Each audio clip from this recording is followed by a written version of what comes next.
Ever wished you could just like step into someone else's shoes?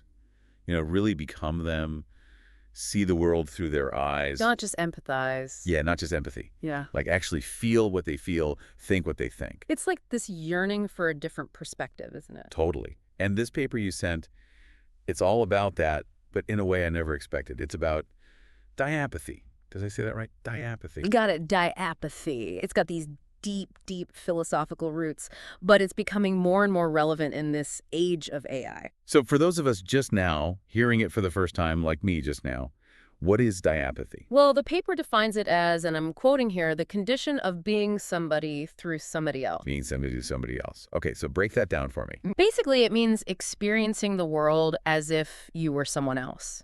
Seeing through their eyes, feeling through their skin, the whole 9 yards. Wow. Okay, so we're talking way more intense than just empathy here. Way more intense. It's like you put on someone else's shoes, but then those shoes, they become your feet, Your whole being is transformed. Okay, yeah, I'm starting to get a sense of it, but here's the thing that's blowing my mind. This whole idea of diapathy, it's not just some abstract human thing. The paper argues it could be the key to understanding. Artificial intelligence. Exactly. All right, now my brain officially needs a minute to catch up. We're connecting human experience to AI through becoming someone else. You gotta help me out here. Think about it. What's one of the biggest struggles in the field of AI right now? It's not just getting machines to do things, it's getting them to actually be intelligent. Right, like actually think for themselves. Exactly. And the paper argues that a huge part of intelligence, maybe the key part, is this very human ability to step outside of ourselves, to see the world from multiple perspectives, even if those perspectives clash. Okay, I think I see where you're going with this.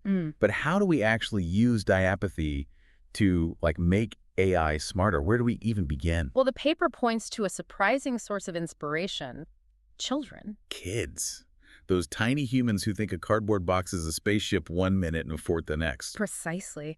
What we often write off as just kids being kids, using their imaginations, is actually this amazing ability to shift perspectives without even thinking about it. So how does that help us with AI? The paper talks about how children see the world linearly and spherically. Linearly and spherically. Okay, those words sound like they belong in a geometry textbook, not a conversation about AI. Fair enough. Imagine it like this. Linear perception is experiencing the world moment by moment, like you're the audience watching a movie, following the plot. Makes sense. Spherical perception is like being the director of that movie. You see the whole picture, you understand all the characters' motivations, the overarching story.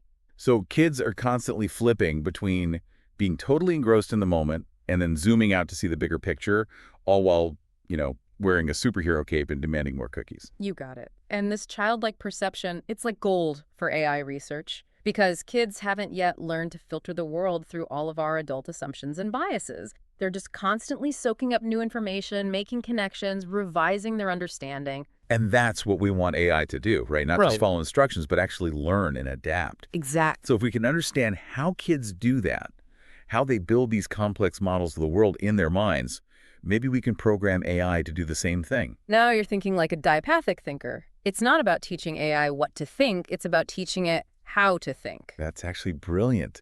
Okay, so we've talked about stepping into someone else's shoes, but this paper, it goes even further, right? It suggests we need to start asking the objects. Asking the objects. Now we're really going off the deep end. I mean, sure, I talk to my plants sometimes, but I don't expect them to answer back with a philosophical treatise anytime soon. And that's exactly the point. We're so used to this human-centric way of designing things. Human-centric how? We design things for us, for users, for efficiency, for comfort, you name it. It's all about what we want, what we need. But with diapathy, we need to shift our thinking. What if we actually stopped and considered the perspective of the object itself? Okay, I'm really trying to wrap my head around this. How do you even begin to ask a chair what it wants? The paper actually uses that exact example. Imagine designing a chair, right? But you don't think about its properties, its chairness at all. Okay. How does the chair, in its very essence, how does it want to interact with the human body? How does it want to exist in a given space? I mean, it sounds kind of out there. It might sound strange, but it's about a fundamental shift in perspective. And this shift, this diapathic way of thinking, it could lead to some really radical new ideas. Imagine chairs that move with you, adapt to your posture in real time. even anticipate when you're about to get up. So we're not just thinking about function anymore. We're thinking about the object's inherent nature, its purpose. Yes, exactly. And that forces us to really examine what we mean by purpose in the first place. How so? We tend to think about purpose as this thing that only humans have, or maybe living things in general. But what if, just what if, even inanimate objects have some kind of inherent drive, some reason for being? Okay, now you're really making my brain work overtime here. A rock has a purpose. My coffee cup has a purpose beyond holding my morning coffee. But the paper talks about this fascinating concept called entelechy. Entelechy sounds intense. It essentially means having a purpose within oneself. Aristotle, way back in the day, he believed that even inanimate objects have this inherent drive, this drive to become their fullest selves, to fulfill their potential. So it's not that the rock is like consciously thinking, I want to be a statue. Or... Right. It's not about conscious thought as we understand it. It's more about fulfilling its potential. Yeah. Reaching a kind of inherent balance or harmony. Interesting. But how does this tie back to AI? We're talking about rocks and chairs. Because it makes us question what we even mean by intelligence itself. Is it just the ability to think and reason the way humans do? Or is it something more fundamental, something woven into the very fabric of existence? Okay, that's a pretty deep thought. And this paper, it uses a pretty powerful example to illustrate this idea of inherent purpose. Yeah. The story of David and Goliath. Exactly. Remember how David chooses that simple stone as his weapon? Yeah, classic underdog story. What if, instead of David choosing the rock actually chose David? Whoa, hold on a minute. So the rock had its own plan.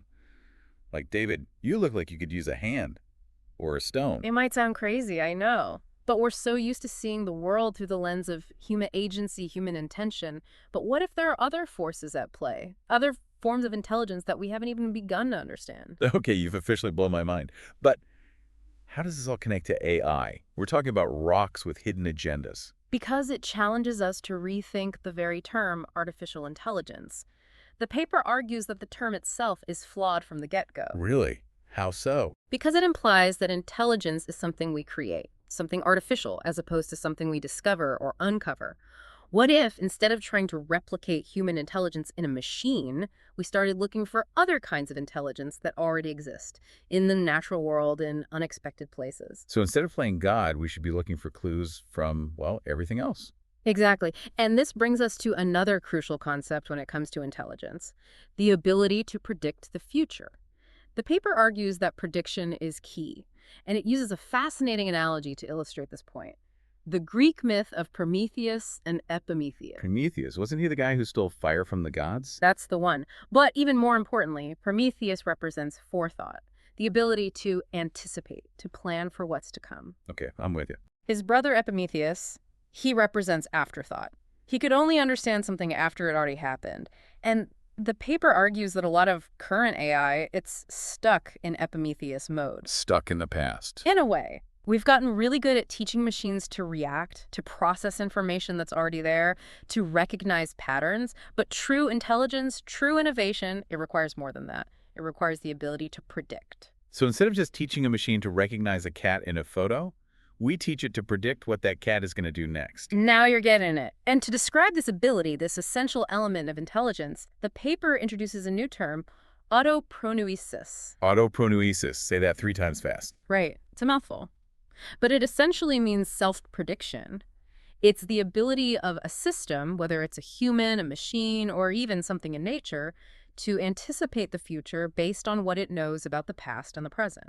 So it's like having a built-in crystal ball, but instead of magic, it's all about data and patterns. But hold on. Are you saying my umbrella has autopronuisis? That it's secretly a genius? Well, maybe not your umbrella specifically, but the paper uses an interesting example, the wind.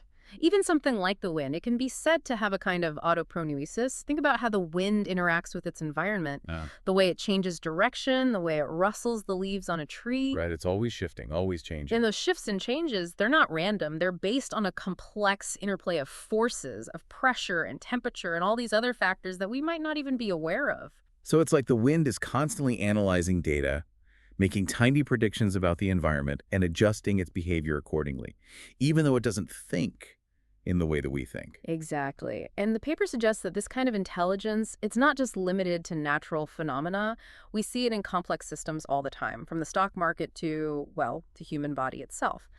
The point is, if we want to create truly intelligent AI, we need to look beyond simply copying how humans think. We need to start seeing intelligence as a spectrum, a property that exists in various forms throughout the natural world. And learn how to translate those forms of intelligence into something that machines can understand. Now you're really getting it. Which brings us to a rather unique element in this research you shared, that short play, the Russian roulette. Ah, yes. The play where one of the main characters is a gun. Definitely not your typical theatrical experience. Not at all. It's a two-hander, but instead of two people, it's a man and his gun.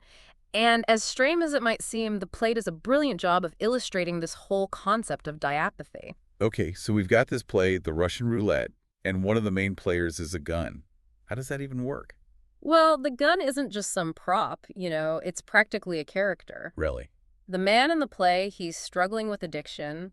He sees the gun as this way out. Solution, but... Yeah, but a very, very dark one. But then you see it from the gun's perspective. At least that's the feeling the playwright is going for. Like, it can see the man's pain, his desperation. Wow. So we're not just talking about some metaphorical voice of the gun. It's like... Like it's a participant in this whole tragic thing. Exactly. And that's where diapathy comes in, right? Yeah. Seeing this object, this gun, as something more than just a tool. Yes. We usually think of a gun as something with no agency. It's just an object, right?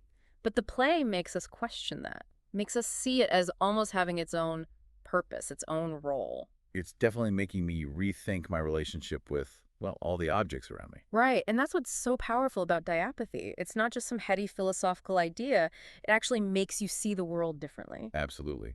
So we've talked a lot about this concept, diapathy. We've gone from kids playing pretend to, well, a gun with a metaphorical soul. But how do we actually use this? How does it apply to the real world? Well, let's think about design. Imagine if we could actually see the world through the eyes of the things we create. We probably design them differently. Exactly. We could create things that are more intuitive, more responsive, things that work with us instead of just for us. Your phone anticipates your needs before you even know what they are.